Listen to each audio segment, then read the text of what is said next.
Now available in paperback and Kindle Unlimited, Isis, Escape from Transylvania. The goddess next door and John Haynes must escape a horde of vampires on the hunt in this horror-filled Isis series adventure. Get Isis, Escape from Transylvania in paperback and Kindle Unlimited today.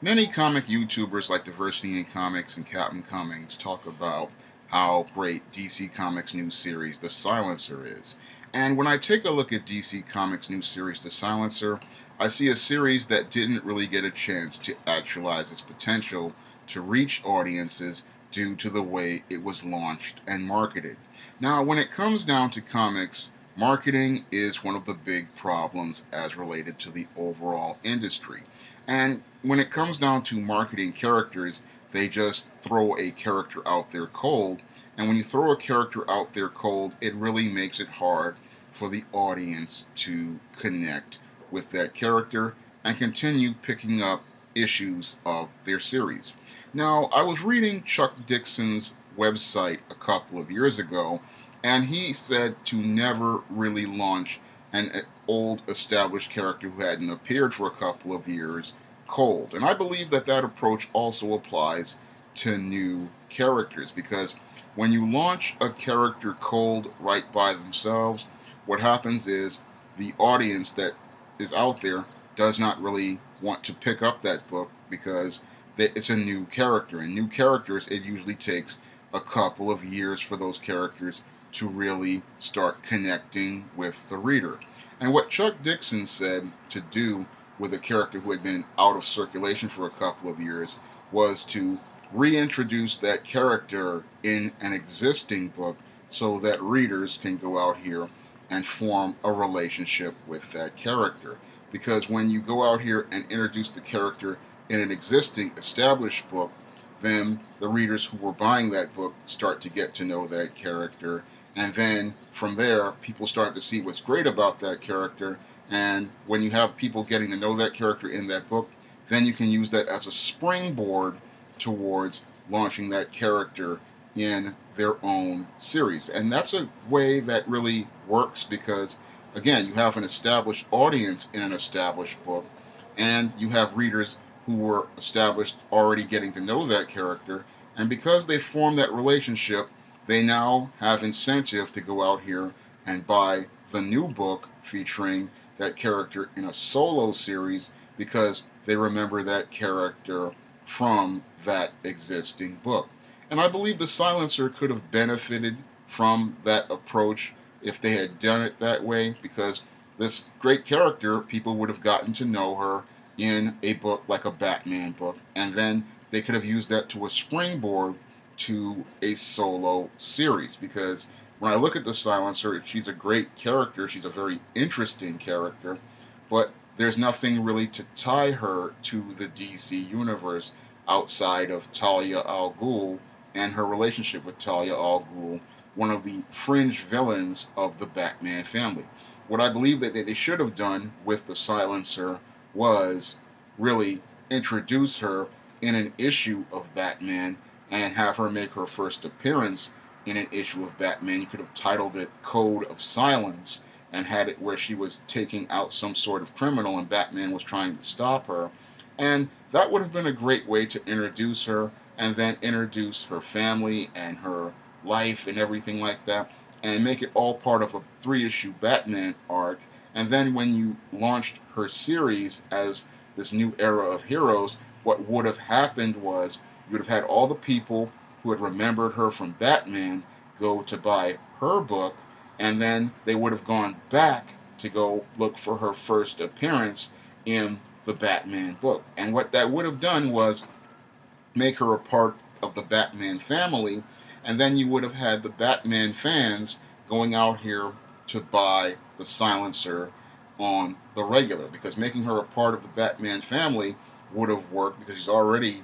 working with Talia al Ghul. She's already a part of these group of assassins like Deathstroke and all these other characters. And what happens is she's formed a connection with the other characters of the DC universe. And as a new character, we see her as another part of the DC universe. So I see where they made a mistake in the launch of this great character. And what they could have done, again, is made her a part of the Batman family and use that as a springboard into the new age of heroes as they launched that wave of. And that's what they should have really done, because when I used Chuck Dixon's approach for John Haynes, it really worked out for me. Now, the John Haynes character had not been used since Temptation of John Haynes in 2011 when I published it back in 2011. Most people had not seen him for a while outside of little cameos in Eaststeam series books. But when I published Isis Wrath of the Cyber Goddess, he made his first major appearance in the Isis series and the SJS Direct universe overall after being gone for 3 years. And his introduction there led to a lot of people finding and discovering the John Haynes character. And then as I did other stories like Isis Night of the Vampires and Bride of Dracula, the character really started to gain some momentum because people saw the character having a more major role in the Isis series and the Eaststeam series, and me building the character up through reintroducing him in an existing book was one of the things that led to the character starting to build some momentum and start to get a following where readers were going back for old Isis series books, and they were going back to pick up his first book, The Temptation of John Haynes. Now, I can clearly see how Chuck Dixon's approach worked, and I believe DC Comics should have used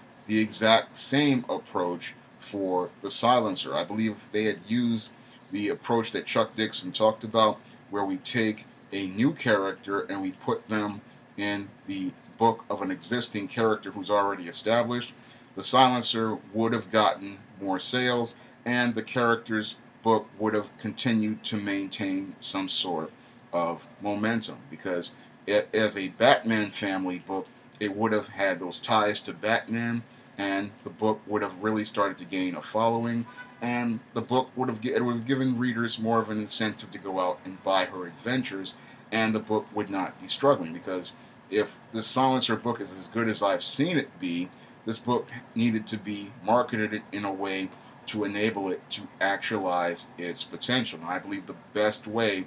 this character could have actualized her potential would have been to have been introduced in an issue of Batman,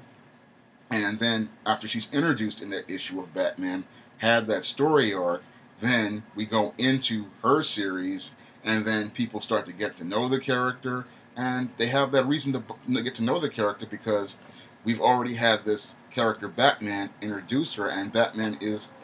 one of the most popular, characters in the DC universe, and if he's giving the Silencer the seal of approval, comic fans will have a reason to go out and buy your book. And that's one of the things I noticed about the Chuck Dixon approach, is that you have this existing character that everybody has gotten to know and like, and they're like our friend, and if this friend is introducing us to a new friend, then we're going to go out and buy their book on the regular, because we gotten the seal of approval from the comic book character that this is a good character, and as we're getting to know this character, we're starting to see what's great about this character, and now we want to buy their books on the regular. And this is a great way, again, to sell more books, and I've used this approach myself, and it has led to more interest in the John Haynes character, a character who I hadn't used in 3 years on the regular, and it's leading to me having the momentum to start springboarding towards a John Haynes series that I'm going to launch later next week with A Conversation with Death. And that all was done because I listened to a professional like Chuck Dixon who knew what he was talking about regarding comic book characters and reintroducing comic book characters. And I believe a great series like The Silencer really could have benefited from that approach. And I still believe that the character could continue to benefit from that approach, because I believe if they tied her a little bit more into the Batman family, it could lead to more people discovering the character and more people seeing what's great about her series. And I believe DC, what they really need to do with this series, even though it's having a little bit of problems with sales, is they're going to have to try to hang in there with this book a lot longer. And what they need to do is hang in there and then just try to make efforts to try to reconnect readers to it, because the book has good buzz, the book has a lot of fans talking about it, And in order to get more fans buying it, you have to make this character make more appearances in other DC books so that they can start seeing how great the character is, so they can have a reason to go buy this character on the regular. If you want to pick up any of the SJS Direct titles featuring John Haynes, like The Temptation of John Haynes, Isis, Wrath of the Cyber Goddess, Isis, Night of the Vampires, Isis, Bride of Dracula, and Isis, Escape from Transylvania, and the new John Haynes, A Conversation with Death, you can pick up all those books on Amazon.com by clicking the link in the description box. And if you want to help me make more videos like this, you can donate to my Patreon by clicking the link in the description box. That's all I have to say for this video. You can comment, rate, and subscribe.